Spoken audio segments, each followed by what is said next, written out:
Good morning, viewers. Northeast window na sandok chariba news analysis meeting tabiri punumak po ahan mamakta da ARIBAM RESHMA na taram na ukchari ikai khumna uchari. Ngasi aikhoi gi pause singda kari karam maru oiba pau sing phongli bagi haiba do khana nei na bagi damakta aikhoi gi studio asal lengshin dana leibire mayam na su thoido hendok na sakhang biraba aikhoi gi oza mingoi na panjaraba da ASHANG KASAR social activist po ahan mamakta da Northeast window gi maikai digi taram na ukchari oza bo ikai khumna uchari oza. Oza ahan basiti aikhoi gi manipur gi pau se singda ngasi gi top headline oina phongli ba pau amakhak na khucharabada masida hari basi oza aikhoi gi cookie militant singa thamna ki ba suspension operation su adu makhoina rule do ngaglak tabadagi aikhoi gi lan sigi matung dagi maikai ke arom dagi su lautho haiduna laudun lakpa khola o mani aduga nahandagi haukiba assembly mifamda ngarang numinini suba mifamda aikhoi gi masida hari basi House na amato oina cookie 𝐍𝐄𝐖𝐒 𝐀𝐍𝐀𝐋𝐘𝐈𝐒 paiba singa taunariba suspension operation asi handoknaba India government da taksin ba haina warib lomina khri haibni oza aduga atopa pausi da su sumaina ekoi gi congress ke deputy CLP leader K Ranjit na haikibada su sang tharabadi chahi ama anida mitai tumgadaba mali CM nupa thokpiu nakhong hamjagi haiba oza se sumaina phongdok ba chu thengna jare oza sigi matang do oza haipetang kari oza gi modoi ba kai thamni ngarang assembly ta naina ba mayam na dum khange aduga tare adu naina ba da MLA sing kharana opposition haigadra ming oina pandrasu haiba yaba mayam di haigre pangre haina ID lawe adu degi thodo hindona hainingai leite aduga hairiba do mayam nasu MLA mayam nasu praja mayam nasu Pap taram gani haibase ai dum thaje dana hojeki hairiba sugi matangda hana dagi naina dana lae aduna masi dagi ne akoina khangadabadi ngarang assembly da naina ba kandadi yamna mapung phana mayamna dum penba haiba amadi lei adumaina akoi mayamna langdana khodana tawda muhutta hana dagi si phamlaga assembly da phambiramlaga assembly da bhajana naina raga kainoma tawramba taradi ngasi Ajik akhoi step amade dum lauramgani haibado akhoi mayamgi thajaba ama thami adubu masida ngarang se last date ni akhoi 29 February aduga ngarang na loibani adu ngarang na assembly da nainabani ngarang na assembly da lawbani haiba ko aduna sudo chanaba yaroi yagani masi chumde hairadi khramamang Mang chawna mawoina masi gi phifam da phajana nainaraga lawramba taradi adum ngasi se result amadi laramgani ba du ngarang khakta lawri binina hoje center na kari khumgadra kari tawragadra haibadu akhoi yengba tai tawdabu masi gi su sidi state government ga hairiba kampu aduga khakta tawba nachade haijariba hana masidi center na Assam Rifle gi Army singi level da moigi agreement ama gi makhada chanara kanda kona tripartite haibatare center su yawba state su yawba aduga hairiba kampu du yawraga adumaina tawnakiba suni sudu ngarana hana tawbunate adu sudu mamangai digi tawrakraga chahi tara hena lakrabo potni haijariba hairaba sida mamangda di su leirasu irang nungna di thokte aduna su aise phaningai shanti laningai damakte tawbani haina khoi lauje adubu su si tawraga moi su tawba aise condition amada under one condition the su si tawnaribani aduna su gi condition da leiba agreement tawnakiba do madu channa londo kalaga chappa tarade madu rule do ngaktaba tarade adudi automatically government gi tawphum thopudu tawbatai State government na madu tawpham thopudu tawbatai hai aina haijaning ba aduga aikhoi gi thabak tawbase heta themale su lothokunu aise akhoi public na langgadaba nate amaromda hoi mayam gi opinion phunthokse ngarang assembly da phajana nainaraganda haiba yaba hairaganda moi decision lawre adu hoji kaino tawre aduna hoji center da thare aduna masi su se फते आइसे ngarang na khangbro haibagi अखोइदी question हंगनिंगेबा अदुना ममांग द assembly अमा फमलगा सिनाइनरगा process टू तौरंबा तारदि ngrangi that loiba numik se the center na sidi assembly na sumai tawre praja na nuaitre haiba amadi leiramba ya heba adusu oidre adu anyway mujeki hairiba newspaper the headline the phongri ba mayam do ngarang ne na ba akhoi khangkhrabni aduna su thambaji gi positive negative lei aingon da hairo haiba taradi adubo su thamba bise under one condition agreement the thambane na madu channa long kan madu phajana chatpa tai adu chatba tarade adudi state ki thopam thopodudi tawgadaba ngai tawdabu masida ina akhoi khangadabadi masigi tamak ta akhoi sida irang sakallaga akhoi mayam kep leiba khana chenaba unkhanaba adugi mathau tade hojek center da karamba party na lenga ngagi center government da BJP na lenga ngai aduga manipur da kanana sarkar puri BJP party na le tawraga puri adu party mesengdi link leinai haijariba aduna manipur ki state ki government na chief minister na haibdo state ki interest ta natraga state ki condition matungina prime minister da home minister da haiba kanda madugi party meseni makhoi wa du launaga dabane panaga dabane adu hojik aina haijaning budi hanthak state government na aduga led by BJP government na masi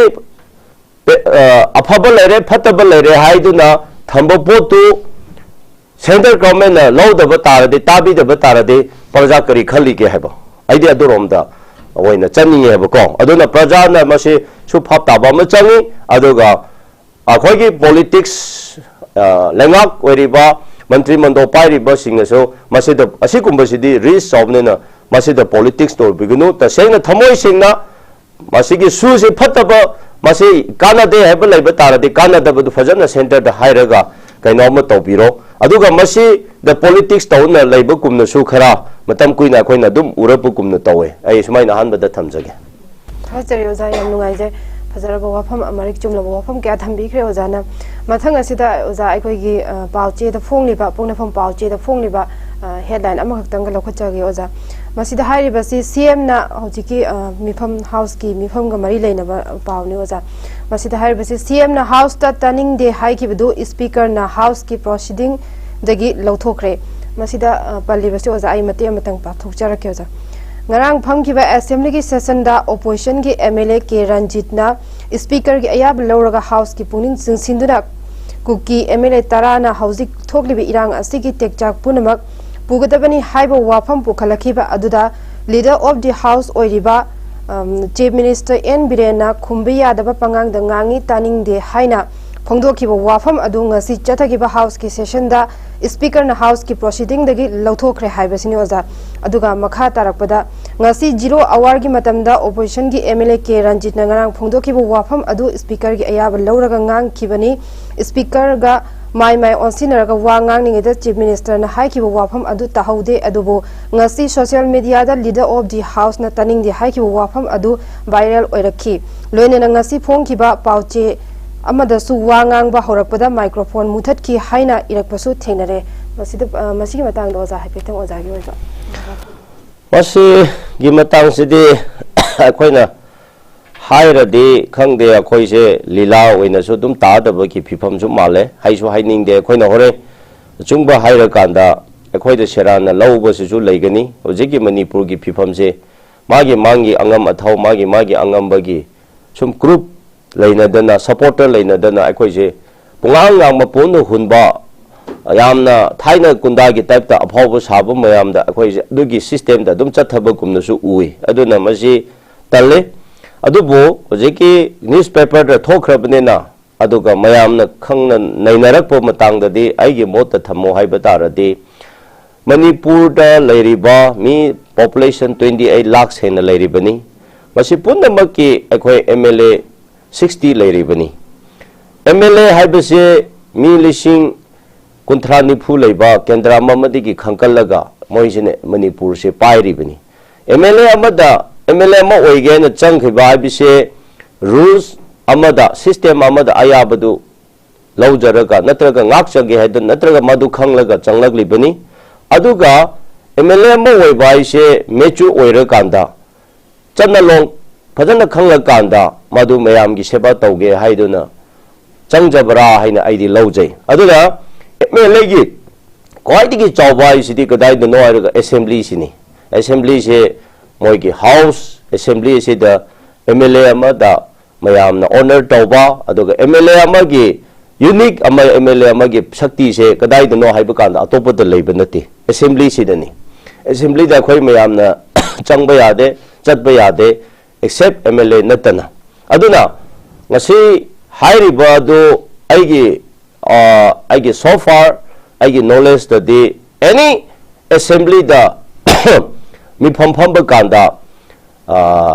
house ki leader oigera opposition ge oigera any member oigera masi ki assembly da house pham ba kanda de speaker haina ma leba ekna constitution na mabu empower tawa power piba house asiki khwaidigi chawbadi kanaro airaga speaker sineba speaker sina loi namak preside tawgadabani control tawgadabani nang wangang ngangba yai nang ngangba yade nang tokunu haibasisu madu speaker na tawgadabani aduna mi mayam na so speaker da address tori baduni ma mantri mando ama paida na chawjaram ba yai adubu rule na yade khwaidigi chawbase speaker ni assembly da di aduna assembly sina speaker sina number 1 ni aduna speaker na control tawgadabani aduna masida mi mana nganglaga mi mana hore response tawba haibdo aduna tongale debate duna aduga adu tawbasisu speaker da address tawgadabni aduga speaker na ayaba piba kanda tawgadabani adura ai wakhandi ngasai ki ma ngangba yaroi nang tokunu aduga ai speaker muthakte haibasidi akhoi speaker na masi sentogadabani aduga speaker ki khutta lei masidi under his purview ko masidi magi power ni mana nang ngangba yaroi nang tokro yare hairusu madu speaker na haigadabu potni aduna hairi bodu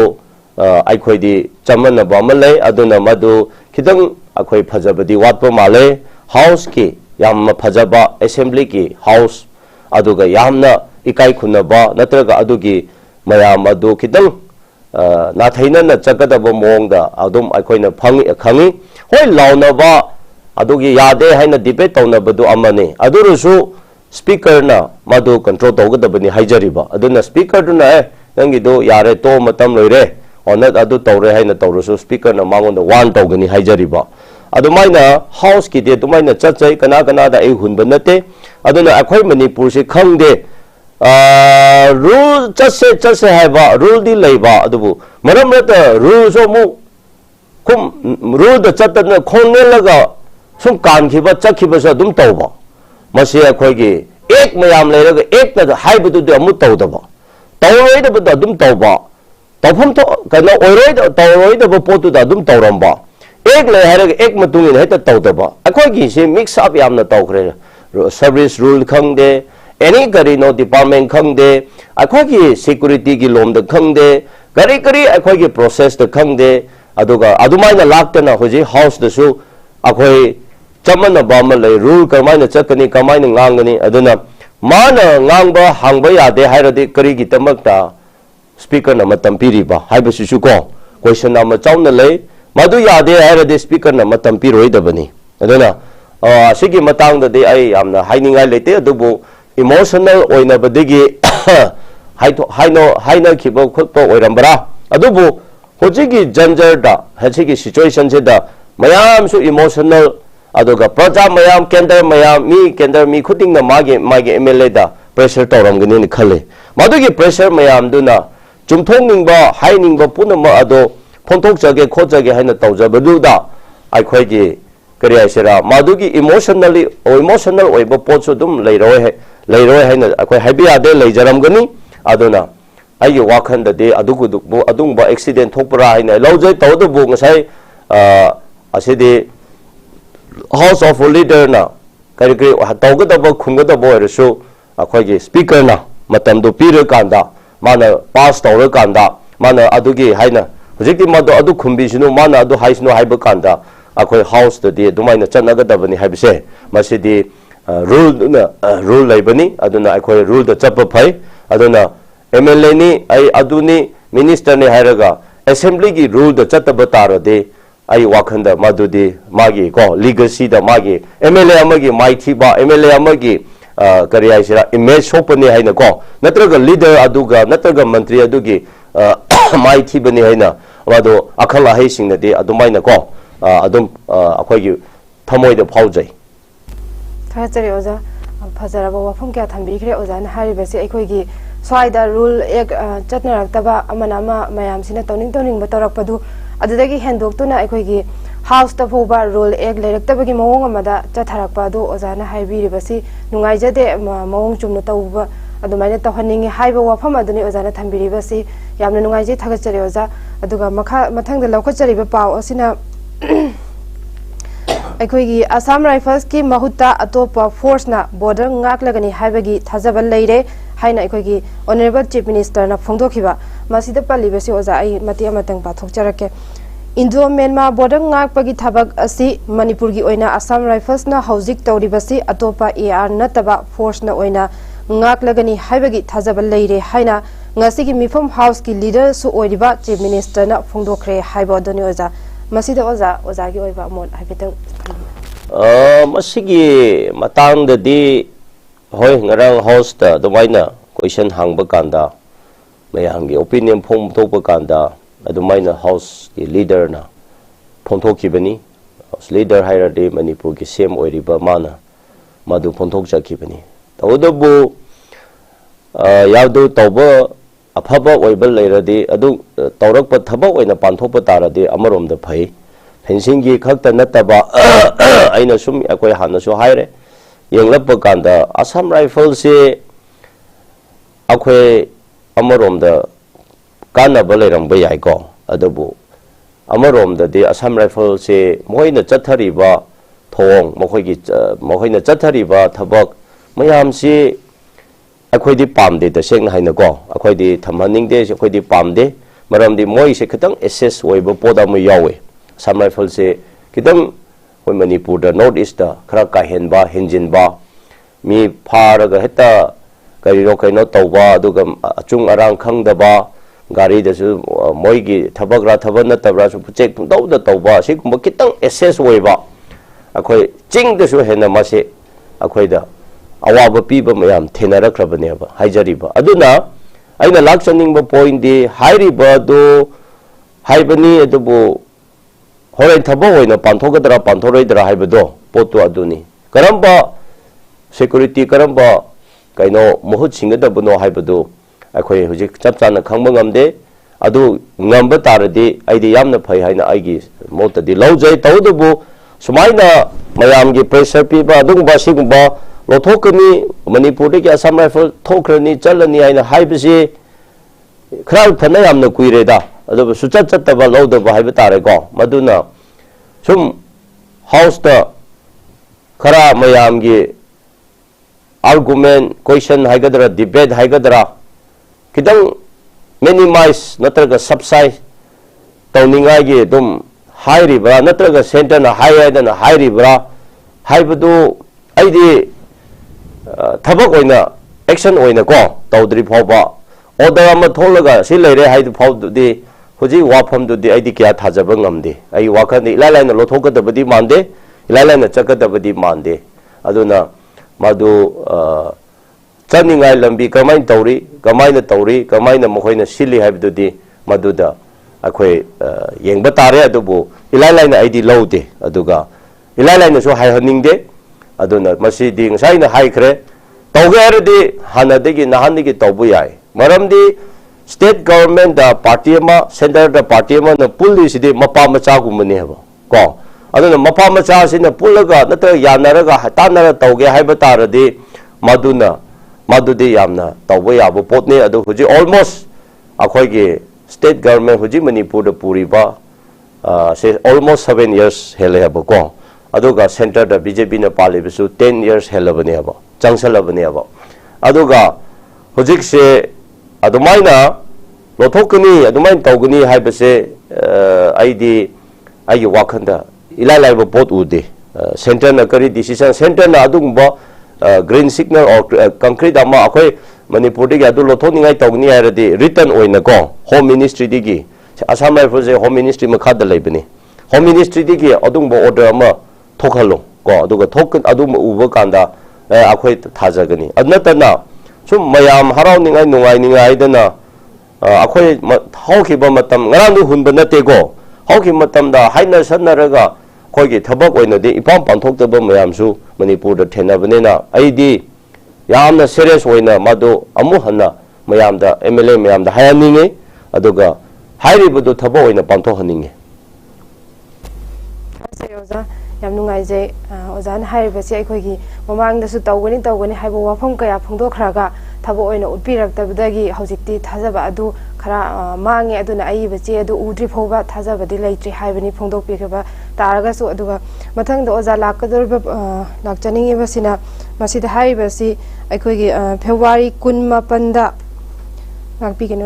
February 18 ta additional SP Moirangthem Amit ki yumda khulai paiba kangbu amana changlangtuna pochai thugai yan khaiba amadi imung manungi mi singda aki akhang pibata natana Manipur Police Department gi mathau ningthina pangthokpa officers sing phaduna pukhraba matungda phu chaiba tawbata natana khuchu khulai mun khibagi thodok adu akan mamongda yaningde amadi masida hairibasi aikoigi IGP Intelligence 𝐶𝐄𝐖𝐒 phongdokpada police ki thabak thoram sing saugatrabadi apaspa thamlakpa yai haina IGP na phongdokpa thengnajare oza pauche singda masida oza gi oiba mod happy thambi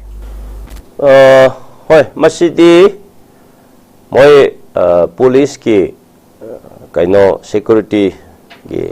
thabak ni moi gi mathawa mani mohoina report to akhoi gi akhoi risk chaure akhoi da sit lere haina center da home ministry da defense da intelligence da amma da thaba kanda ko aigi tamakti soidana adugumba thorakani lakani maramdi government ama leibani na government ama run tawbani na government gi servant oiriba singna akhoi asumaina lere problem lere haiba taradi soidana madudi luna logani na aidi thajai tawdubu thokpa do yamna laibak thibani aduga thoktriba thabaksu oye haina ai laujai adumna hojiki akhoi gi asikumba situation sida asin maina thokpa sisu akhoi laibak thibani haina laujai dona police department haibase moi gi soibasu leiramgani ko adubu soibadu de akhoi mayam chumthokpa tai haina batai aduga police department sidi mayamna cooperation phajana piraga akhoi gi law and order da ngakningai gi tamakta maduda check singna yengsanlaga huranba khangde any mihami pun khangde madu mayam do police department sena all over phajana monitor tawra kanda court puthokta madu tawna akhoi public gi civil da so mateng pangba adungba department na mine haijariba adu asekumba akhoi gi Manipur da public ka civil singda adugumba inconvenience labor mayam da madu support tawraga leigadaba tawgadaba chathariba tawriba department aduda sigumba thodok thoktana ama tawn leikraba taradi ayi wakhanda yes akoina justice haibudo akoina justice haina mayam lauba fast track court ga haina lauba aduga akoi law and order maintain tawgadabani haibagumba punamakse moi the strengthen lay pidaba taradi madum akoi ngamoi mai papa ngamoi aduna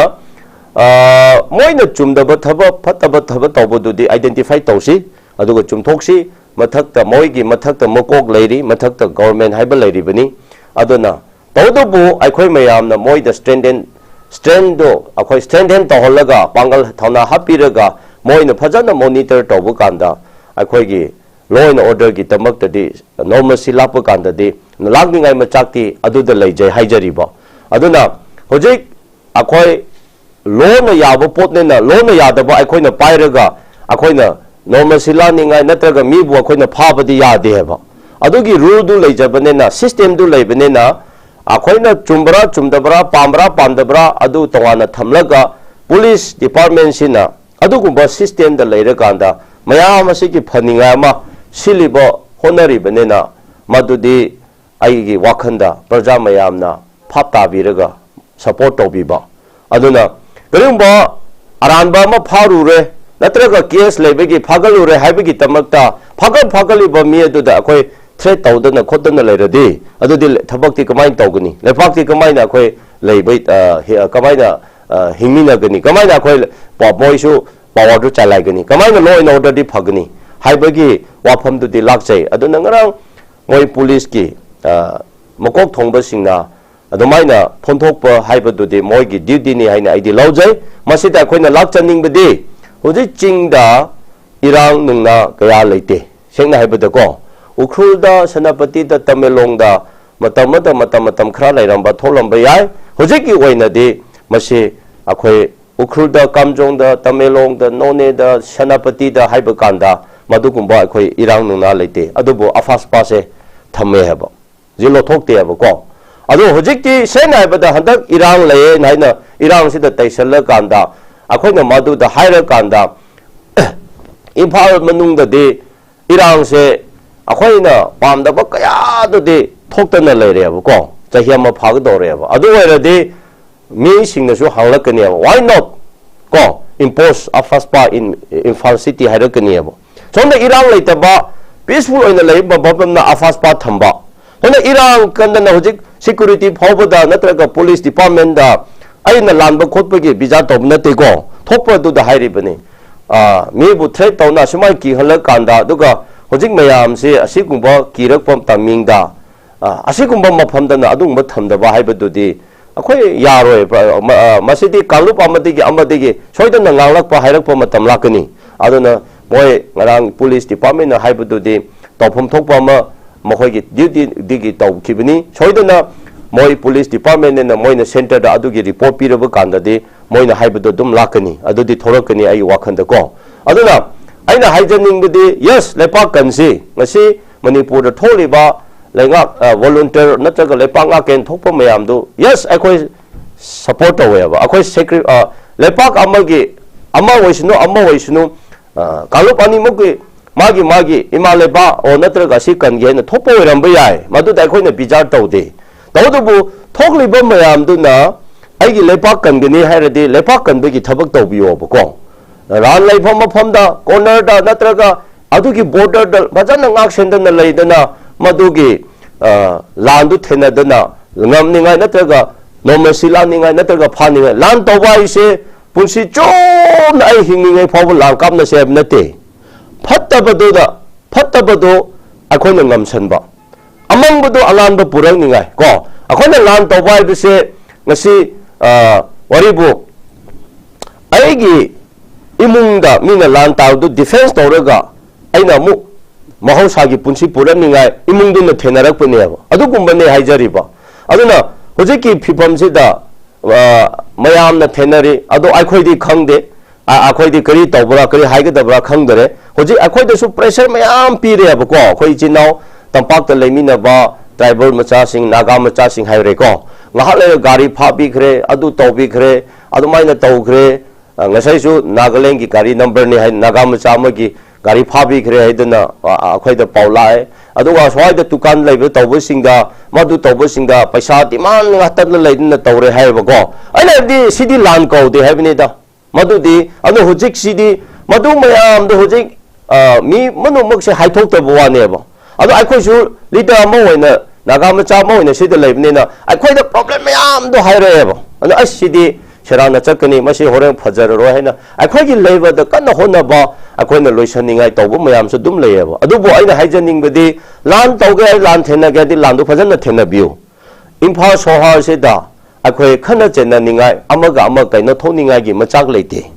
lan adu rom da su chal tarade akhoi soigani aduna hojik paisa nga leitana khaidana demand taw thre taw tarade leigunu na chakro haibaga chamana dro adudi dukan du close tawraga magi thabak leng close taw chakhra kanda nate akhoi si kari oiraga dabno haijariba adu gari du bo anybody amana paira thawra chapu yai aina Bengali ki gari thawgera Bihari ki thawgera waribu yanana thawbo gari dum adum check tawna leikhaba taradi madudi lan nati haijariba adudi lan ko de heba lan hai sidi hairiba manipur da attack tawbra natraga manipur thukai ge hebra natraga kana gumba kalupa amada changsalaga lamunda na tawge ba madu singdu akhoina thenaba madu singdu da akhoina ngamninga honaba adu nomai kapna machine kapna ba border ngapadu da lan kaweba adu swaida threat to na to na akhoi mase sumaida hojik police masengda natraga amada attack to na khona bai sidi masidi ngasai landu gi diversion amanda chakre ba manipur kanga damne adugi kalup tu akhoi lehaloi da tamthok da ni haiblom do diverse am to thokre ba adudi hojik ki landu du di cookie versus maite oiram dre sena haibada ko hojik thori bese imphal manung dani maite maseng dani aduna aina hairi bese nungsibagi haibani aina haibase haibi yade haiba taradi ai se mana nangsu manipur nate chalo haibaga chamane ba aina haiji aina haibase manipur gi mini ai manipur macha mane haibagi haibane ba imphal sahar sidi fajana ai law and order control tawraga laisi peaceful da laise tatan aduna tab taradi hoji ai so ai gi right leba imphal sahar da ai leibase mayam na adugi complaint laikre president rule thambio haina haibu kanda ai gi right leba agari president rule thambio ai kanda ai gonda mu sauraga da bibro ha aduga asidi afas pa thambiro nate taradi akoi imphal da leiba ngamdre haina kana gumna hore thoro me hojikji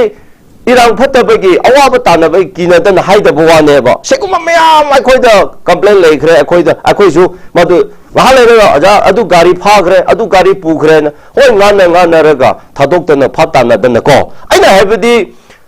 lan tobaga gari phabaga paisa demand ga mari leina de habni da adudi nathaina na chaka tawre ba dai aduna micha chu thiali ichino lan thaina ba tawri ba mina adu tawning da basu oiram gani adu tawri ba mi dudi police su nataga lan thenari ba mina su yauraga kari no akona tawbudi lane noi da paisa khayo haide noi da mibu lambi da thalo haide noi da gari phaw haiba adu ba kana haibra haibdo moina su hasi thiga ga dabane ab ko ado akhoi gi diversion se tongana jagada ba mongda ichan adumaina leibase aidi laibak thibani loje aduna kari mase hairi ba akhoina justice hairi ba punamak se police na chumda ba soiba lanba duna tongana thamsi adubu justice puraksi haira tarade manipur da peaceful coexistence leise haira tarade akhoi gi manipur da law and order fajana mapung phana ngak sena leisai taradi akhoi mayam na police department da cooperation people di change have ko cooperation people ngam changdana police khat tawtho ai bisu yade aduga masidi peoples ga police relation phajaba targa le nungsina batarga le phak tamina batarga le aduga akhoi police ga akhoi mayam maseng se on kariya sera onkhana raga le taradi akhoi law and order de adum totally fail oirani aduna aina lakchaning bade police habise law na yaba uniform setchaba adugi miyamada ai kana da hunba nate amana waira amoida oigera chingda oigera tamda oigera ngoida attack chathana khonna chathaba tarade adudi risk di amna chawkhreba aduga masidi lepak lengak asigi michat ne aba aduga maduna takpudi adudi government leitabaga chamanare moidi government ne aba they are the government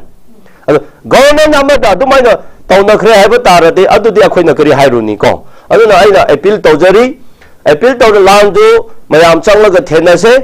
awaba karino akhoi thenaminase akhoi ngangna satana lan tawbada khrana yagani khrana yaroi lan tawbada khrana yawgani khrana mohosani loina mi se khanaba pamba nate loina lan tawningba pamba nate imungdusu kadawuna bol sanaba pam kadadi bol sanarwasu yaroi kadawuna adu torwasu yaroi makmi makhana lan pamdaba lan tawningba mi du namna lan torwa haibisu yaroi adumaina aina hainingbadi landu tokse toroise haibnate maram charadi tawse mayam support tawse aku leitaraga mayam paisa khairaga tawse khakha puthongna se ajo maram afajaba lomda akhoi lepangak pegi akhoi adu lowningai gi tamak akhoi senwat kre paisa leite mayam na imphada leiba imung khudi magna waribu lupa cha manga contribute tawbio haila khairasu yam phajaina khaisena adu raisu lising mangara tara ai dum puthok chagena wari ni ko madu natabida dukan da nang dukan hangba hayung pi da bayaroi adu to da bayaroi adu ka gari etat mi lambi da thalaga adu chumde adu gi ming ada haina tobudu di jan moina di sauram bayang si adu aina haining bedi masina morom oiraga ko lepak ta mai thian gani sarkar gi tamak se achobo cross ni burden ni aduga masina morom oiraga afaspa thok ta bayaro thok purak ta ba leiro thokle habisu haibe yaroi aduga masigumba tawrade akhoi president rule piro haina niba tabane aduna lan phajana thenase imphal manung de ai hana de haibadu imphal manung de irang leye irang tawe haibase akhoi le haloi se aba mingon su u haloi se aba lan thena ba adu erodi chumi kalu bani tawdu manu soiben lan bane habdu khanglakani aba adu imphal manung de irang tawna thokna leiradi horen yengo sentence soidna di sandi lorakani aba ko odas no akhoi di kari haigani akhoi na hairaga mu saugadara adu tawro akhoi di aina haibadi akhoi mayam se nakhoi mayam se manipur machani manipur state loin leminarani haiba taradi amana haibusu khara lause amana hairusu khara lause aduna hojik police the thodok adudi ai wakhanda asidi chief minister na su yamna luna logadabani government na su city government gi mai thibani aina ai adumaina thamjage thachari oza ozana fazaraba wafam kaya thambikre masida ozana hairi fise aina tentang hairi jarabada aikoi gi lan kapa sing aikoi leiba ngak liba singna leiba ngak paga mari leinana aikoi masen amaga awaba pinaba asi lepsi haiba aduni mayamdagi mateng niba bu oiro aduga aikoi masen gi marakta mugnaba taragadi kwakna chafu kaira harawe haiba gi phibam adu lakani haiba duni ozana thambiriba si yamna fazai yamna thagachari oza mathangda paum khaktang lokhachaki gi ozana hojik thambiki baduga su haibetang mari leinare oza masida hairibasi eti amadi khulngak pa sing phabe yaroi haidura mafam kayada khongjang changshinkhre masida arambai tengol eti amadi khulngak pa sing phabe yaroi haidura ngasi tongan tongan mafam singda maira paibi singna khongjang changshinkhre kwa kaithel apun maira paibi lupna kwa kaithel bazara human chain semduna arambai tengol amadi khulngak pa sing phabe yaroi haiduna khongjang changshinkhre haibani oza masida oza haibetang oza gi oiba mod haibetang ten masi newspaper da phongkhre adugi matungina akhoi karina phagadra haiba khoi neina buwani ko aduga aidi si matang dadi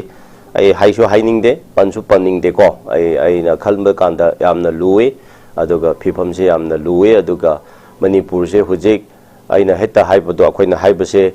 achumba aphaba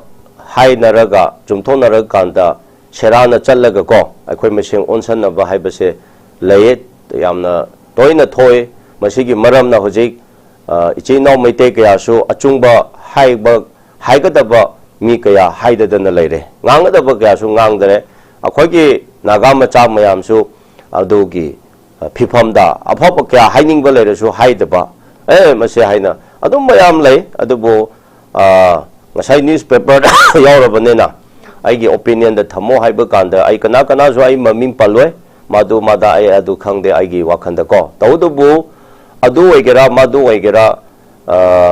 hoi irang leiribanena lan loitribanena lan ngaktana magi khunda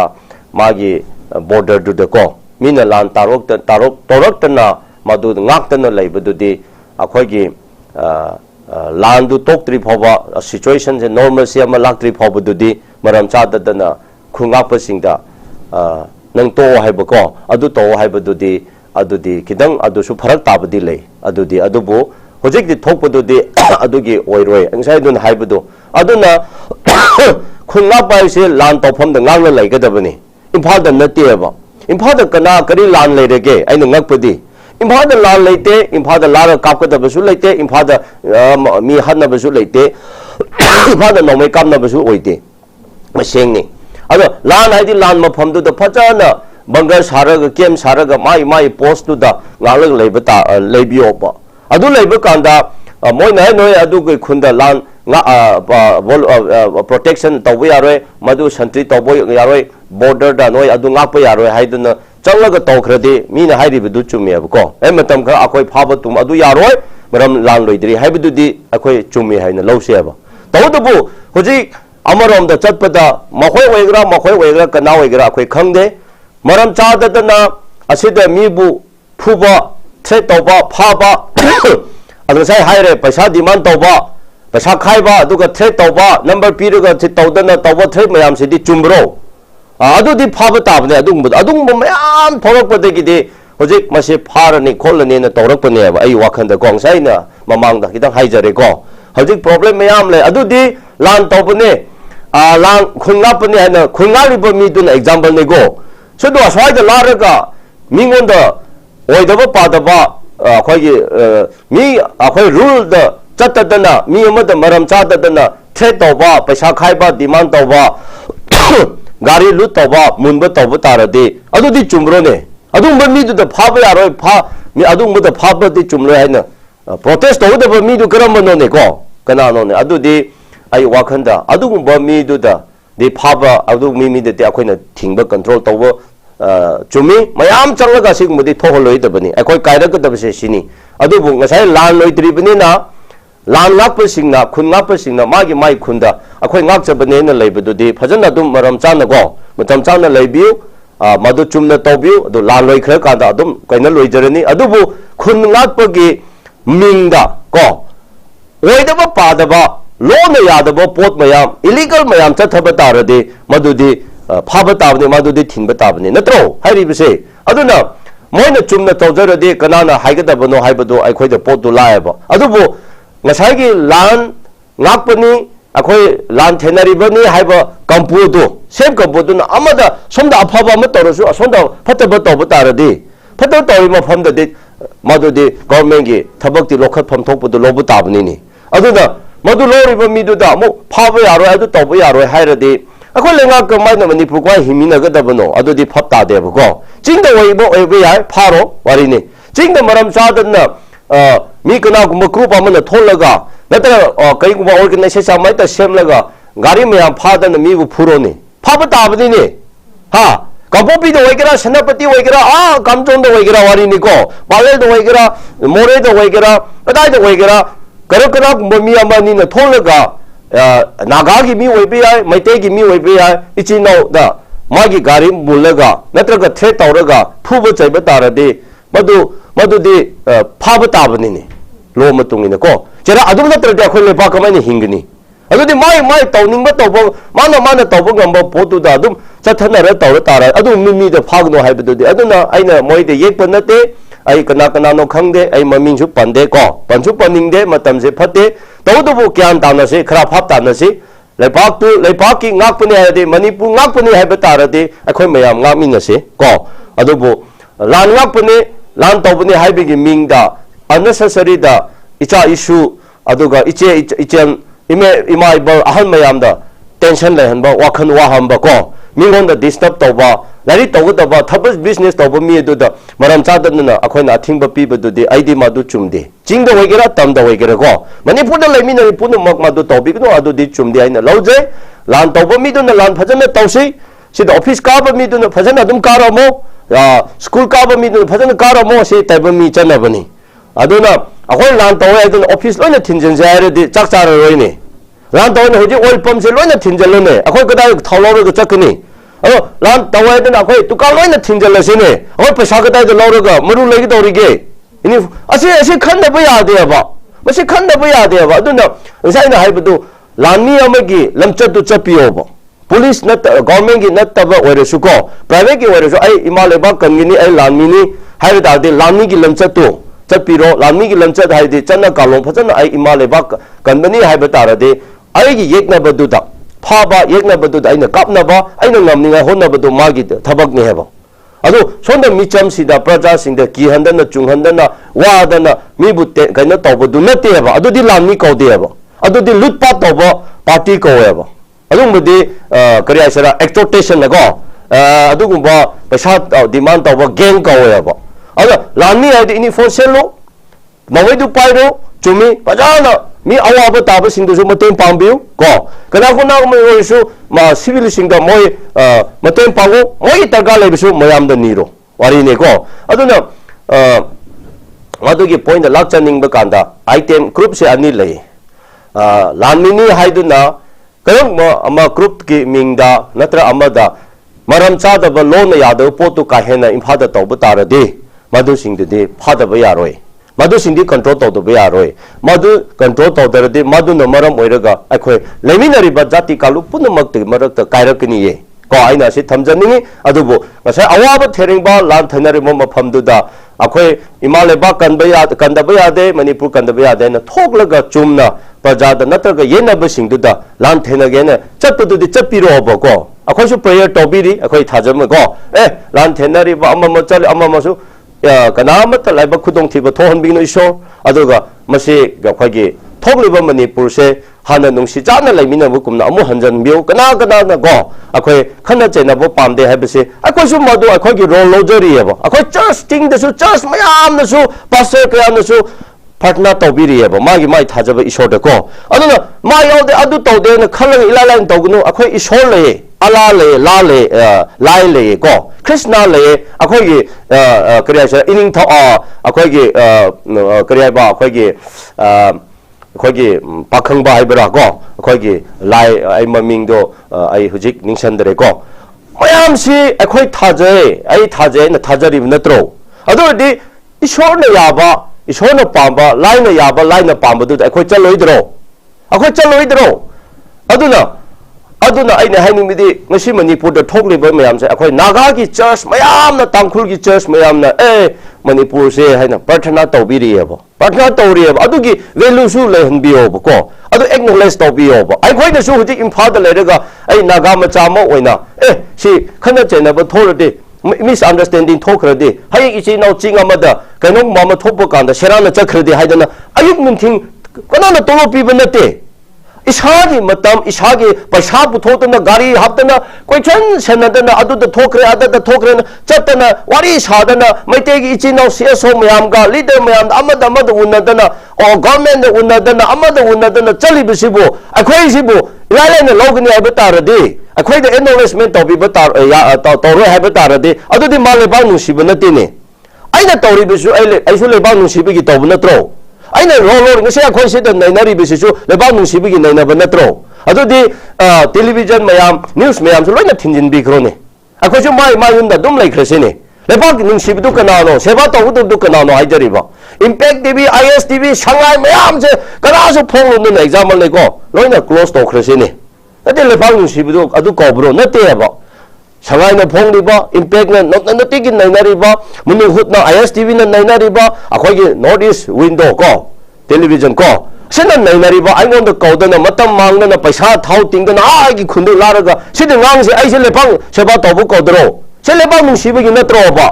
अदु cerana लोबा तारदि अदुदि कमाल अखोइ हिंगनी अदुना इचिल इनाउ मणिपुर लेमिनरिबा कालुप जाति खुतिमा वजना अमुक खंदसे अखोइ आइना appeal तौजनिंगेको अखोइ अमतंग खंदसे यानिंगबा पेनबा लेबदो table the talk तौमिनसे करि कायरेगे अमना येन चानिंगनी अमना सा चानिंगनी अमना nga चानिंगनी मौसाने अदु नैनारगा आइ ngसिदि nga थोंसे हायिंदि सा थोंसे हज हानचिकति nga थोंसे हाइबदा करि कायगे हाइबनिदा अदु अखोइदि मदुदगु मीसिंगदुदा अखोइदि लेबां नुसिबा कौवेबो तंदा लेबां नुसिबनि हाइना तौरगा अदुम खननिंगा अमद खंगे तौदना सेमदना लेबा तारदे अखोइ करि हाइरुनी को अदुदि ngसाइना हाइबदनि क्लोज तौख्रसे अखोइसु आइसु आइना ngsi ngangbसिसु आइबु सावबा तारदे आइ मथंगदा nganglरोइगेबो वारिनिको आइना nganगसि ताथिबा तारदे तोपिरो अदुम तोकचरगे अदुबु मणिपुर जे कमानि सेमगदबनो अखोइ मयामना चंगलगा आइडिया फजब पीनरगा मागी अपाम अनिंगबदो यामबा यानिंगदबदो फोंदोनरे हाइरकांदा अफबदु लौरकांदा अखोइ लेबाक सेमगदब नत्रो मसे हाइजनिंगी अदुना लैरिबा मणिपुरदा इचिल इनाउ सिंग मयाम गवर्नमेंट पाइरिबा politician minister MLA chief minister फजना मागी मथाउ तौबियु पुलिस डिपार्टमेंट लेबसिंग वखनिंगबा हंथब तौबिगनु फजना मथाउ तौबियु CSO द लेबा मयाम फजना थौना हाबलगा मथाउ तौबियु लाई लेबांगपनि आई लान थेनरिबनि हाइबमसिसु मरम चारदे फजन को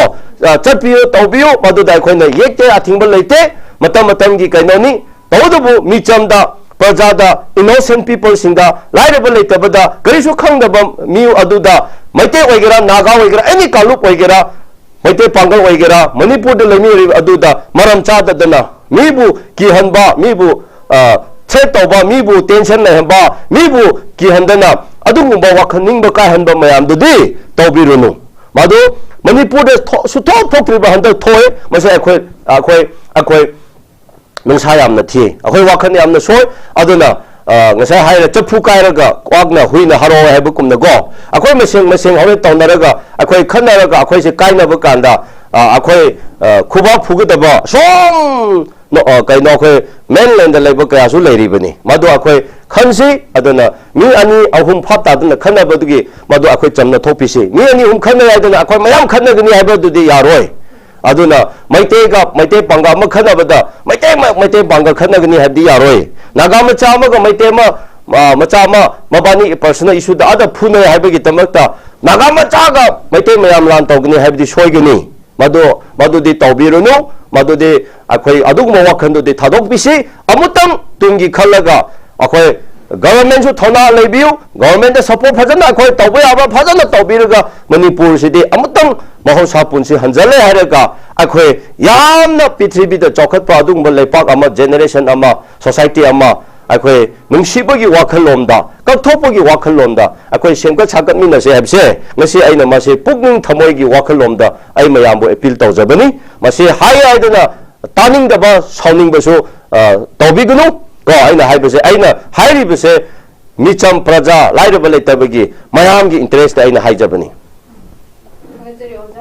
ओजाना ngasi अखोगी अककनबा मतम असिदा ओजाना ngasi ओजागे चिनबा कया काइथोकपिदुना अखोगी स्टडी अस्त लेंबिरक्तुना ओजाना थमोय सेंगना पुक्चेल सेंगना ओजागे वाफम फजखरबो वाफम कया थंबिबगी दमक्ता हिनगा लेतना ओजाब अमुको साना थागचरे ओजा ngasi gidi नॉर्थ ईस्ट विंडोना संदोक चरिबा न्यूज़ एनालिसिस मतांग स्टडी लोशिनजरे मिडेंग ताबिरिबा पुनमपु अमुको हाना थागचरे